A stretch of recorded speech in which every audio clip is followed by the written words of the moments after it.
ഇതോടെ ഈ കാട്ടുപോത്തിൻ്റേത് വിധി ഉറപ്പായി. പോത്തിനായതൊരു സാധാരണ ദിവസമാണ്. ഒരു ഇരപിടിയൻ ആക്രമിക്കുന്നു. അത്ഭുതകരമായി ഒരു ചെറിയ മുറിവ് ഒഴിച്ചാൽ മറ്റൊരു കേടുമില്ലാതെ അത് രക്ഷപ്പെടുന്നു. എല്ലാം കഴിഞ്ഞു എന്ന് തോന്നും. എന്നാൽ കൊമോഡോ ഡ്രാഗൺ ഒരു നേരിട്ടുള്ള പോരാളിയല്ല. അത് നിശബ്ദമായൊരു വധകാരിയാണ്. അതിനാവശ്യമായത് ഒരു ചെറിയ ചീരം മാത്രം. അതിൻ്റെ ഉടൽ ആലജലത്തിലുള്ള വിഷമിശ്രിതവും ബാക്ടീരിയകളും ഉടൻ തന്നെ പ്രവർത്തനം ആരംഭിക്കുന്നു.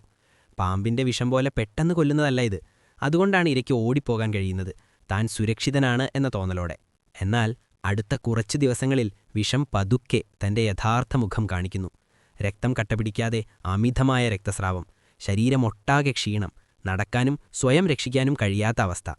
അപ്പോഴാണ് ആ മൃഗം ഒരു ഭീകര സത്യം തിരിച്ചറിയുന്നത്. കൊമോഡോ ഡ്രാഗൺ ഒരിക്കലും വിട്ടുപോയിരുന്നില്ല.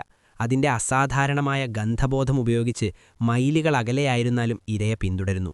ക്ഷമയോടെ കാത്തുനിന്ന് ഇര തളർന്നു വീഴുന്ന അവസാന നിമിഷത്തിൽ വധം പൂർത്തിയാക്കാനാണ് അത് കാത്തിരുന്നത്.